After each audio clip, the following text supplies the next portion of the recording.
You ever wake up before dawn to a mountain so still, so cold, you can practically hear the silence crack? Well, that's the exact moment. Karen shattered it, yelling at a tow truck driver at the top of her lungs, waving her phone around like a sword and demanding he haul off what she called that monstrous machine, meaning, of course, my old tractor, which had sat on this land since long before she ever moved in. And right then, as the sun was barely peeking over the ridge and my drone buzzed overhead, Karen's face dropped. She'd just realized the chains on the ground weren't even hooked to my tractor, but to her own shiny SUV parked on the wrong side of the mud-softened trail. The look she shot me as I leaned against my tire and said, "Karen, you really ought to read the property map before declaring war." Well, I'll tell you, the internet would have gone dead silent for a split second before everyone lost it laughing. Because in that instant, Karen knew she'd just started a battle she was never going to win. She stood there somewhere between rage and terror, frozen in place, while the drone floated higher, and the first real light of day made the whole circus plain as day, my tractor sitting pretty spotless, and her SUV already sinking an inch into the impossible mud she swore didn't exist on her side of the line. But you want to know how we got here? Let me back up a sec. See, it all started out quiet enough a couple weeks before. I'd rolled my faithful old tractor behind the barn right to the edge of my land where the soil's always been solid and the sunrise just pours across the valley. That's always been my spot, makes the morning work worth it. But apparently in Karen's mind, that was a crime against humanity. She'd only moved in 3 months back, but she already acted like the sheriff of the mountain, waving her little HOA pamphlets like she was carrying the Constitution and barking orders at anybody in sight.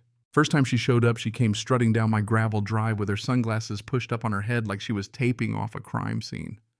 Pointed at my tractor and announced, "Sir, this vehicle is too large for neighborhood standards and must be relocated immediately." Like she was dead serious, like she could size up a piece of heavy machinery. Never mind, she probably couldn't start a lawnmower on her own. So I just told her real polite, "Ma'am, this land's been here almost 50 years longer than your HOA, and none of those rules apply here." She stared at me like I'd spoken Latin and stomped away, muttering about committees and safety violations that only existed in her imagination. Didn't take long for things to snowball. She started taping handwritten citations to my barn, claimed I had unauthorized machinery presence and soil damage. You can't make this stuff up. My barn's been housing a plow, 2 ATVs, and a trailer since before she was born. Still, I tried to be neighborly, walked over, explained the deed, the property lines, the whole thing. She just brushed me off, snapping photos of the tractor from every angle, griping that it blocked her mountain view. Never mind the fact it sat a football field away from her property and was half hidden behind pine trees. By the weekend, she'd somehow convinced 2 HOA board members, folks who barely knew her, that my tractor was a menace to the neighborhood. She paraded them down the trail, lecturing them about machinery regulations that only apply to cul-de-sac garages, not ranches like mine. They looked mortified and asked if I could move the tractor out of sight. I just repeated the facts. They nodded, walked off, and left Karen steaming like a kettle. But Karen, she don't give up easy. That's when she got the bright idea to call a towing company behind my back. Claimed there was an abandoned industrial machine that needed removing. The tow guy shows up, takes one look at my tractor and the muddy slope, and nearly drops his clipboard laughing. He tells her, "Lady, you couldn't move that thing with 7 trucks and a prayer." She chased him down the road, waving her complaint letters like a madwoman. Before you knew it, neighbors started hearing about her crusade.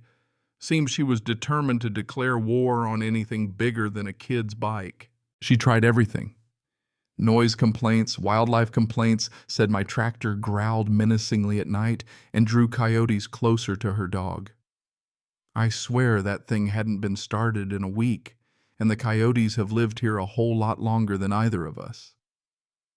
One afternoon, she comes back with a yellow tape measure, trying to measure the tractor's height, tripping over roots, shouting numbers that made no sense, and accusing me of falsifying information. I knew then it was just a matter of time before she did something reckless. Sure enough, a few days later, her SUV turns up parked so close to my access road, her tires are basically kissing the edge of my land, right where the mud always gets tricky after a little rain. She'd clearly moved it there on purpose, either to block me in or get better evidence for her case. What she didn't know is that patch of earth has been a soft spot for years, and the forecast called for rain. That night, clouds thickened, rain started in, and I couldn't help thinking, you wanted a tractor versus SUV battle. Fine, let nature referee. By dawn, the soil was just soft enough to start cradling her tires, no sabotage, just plain old gravity. But Karen, she comes storming down the road in the rain, accusing me of placing mud as a trap, threatening to hire drone inspectors, no idea what that even means, and vowing to get my tractor towed before breakfast. So there she was at sunrise, phone in hand, screaming at the tow truck guy right as the drone and I watched her realize the chains weren't even on my tractor. I said it again, couldn't resist Karen. You really should have read the property map before declaring war. That was the exact second she understood the ground rules literally and figuratively didn't favor her. Her SUV started sinking and I could see the panic rise up as quick as the mud, but of course the saga wasn't over, not by a long shot. Karen came back with twice the fury, half the logic. This time she had the whole HOA chat blowing up dangerous industrial machinery, property values under attack, you name it. She convinced 2 board members to march with her up to my barn. Honestly, they looked like they'd rather be anywhere else. She stopped and pointed at the tractor like she was summoning the National Guard. When the board tried to remind her that HOA boundaries ended long before my land started, she started demanding fresh measurements, saying my tractor had grown overnight, I guess. Her obsession hit a new gear when she dragged out her teenage son who tried to climb onto the tractor, set off the alarm, then accused me of booby-trapping it. Karen spun it into endangering minors. I reminded her again her son was trespassing. She hand-waved it off, saying anything visible from her property was fair game. Logic at this point had left the mountain entirely. Things only got more absurd. She printed off a stack of HOA evidence, most of it totally irrelevant, and demanded I sign an agreement to move the tractor behind a fence she approved of. When I refused, she said I was disrupting neighborhood harmony. I pulled out my original deed, unfolded the big black line map across the hood of her SUV, showed her clear as day where my property starts, where HOA stops. She hesitated a second, saw the truth, then claimed old maps are unreliable and probably forged.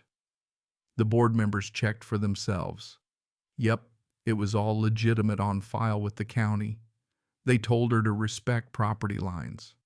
She turned bright red, accused them of betrayal, and started screaming about mountain lions, cracked foundations, and insurance disasters that only existed in her imagination. The board made the fastest exit I've ever seen, leaving her to record herself giving safety speeches about rogue ranchers and tractor crime scenes. She doubled down, filing complaint after complaint, texting blurry sunrise photos to the county, claiming the tractor moved illegally. It hadn't moved an inch except after I washed the tires. The real kicker came when she tried to survey the land herself. With a measuring wheel, ended up chasing a rabbit trail straight into my property, tripping over roots and yelling that the wildlife was luring her off path. You can't make this stuff up. By then the ground was so soft her SUV sank another inch, and she claimed I was magnetically manipulating the soil. She called the tow company again. Dispatcher practically groaned when she heard her name. The tow truck showed up, took one look at the mud pit, and flat out refused to try the extraction until the ground dried.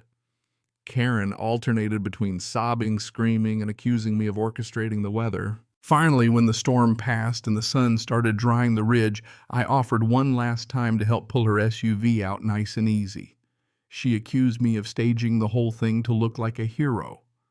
But at that point she was out of options, so she let me try. Even with the heavy-duty chain, the tractor barely budged her SUV. Every time I pulled, the tires slid deeper. Karen alternated between barking orders, accusing me of sabotage, and at one point blaming the mud for trying to steal her identity when her license plate popped off. The tow driver and I just traded glances. What else could we do? A few days later, with the ground finally firm, the tow truck came back, winched the SUV free, and Karen immediately started another lecture about conspiracies and tractor energy. She accused me of cursing her vehicle, then demanded I pay for a wheel alignment. I just shook my head, too tired to argue. She taped a 3-page letter to my barn: psychic manipulation, soil warfare, territorial disputes. Honestly, I kept it, couldn't help but laugh. But here's the twist you don't see coming. The community auction rolls around, and there on the table is Karen's muddy license plate found in the road after the mess. I bid $50, bought it outright, and hung it on a barn beam as a reminder. Nature always gets the last word. When Karen found out, she marched over, demanding I give it back, accusing me of tractor enchantments. I told her she could buy it back at the next auction fair's fair. Looking back, it's almost poetic. Karen thought she could bend the land, the rules, and everyone around her to her will, but in the end, it wasn't the tractor or the mud or the neighbors that beat her. It was reality. And reality don't care about HOA pamphlets or clipboards or the loudest voice on the mountain. It just is. So now whenever the sun hits that license plate in the barn, I'm reminded some folks never stop fighting reality. But out here, reality always wins. Tell me this. Do you think I should have just moved the tractor, or was I right to stand my ground? Ever had a neighbor like Karen? Drop your own HOA horror story below. Or let's debate, was justice served, or did the mud have the final say? And if you made it this far, hey, smash that subscribe button, share your wildest neighbor feud, and stick around. 'Cause up here the stories just keep getting deeper, and so does the mud.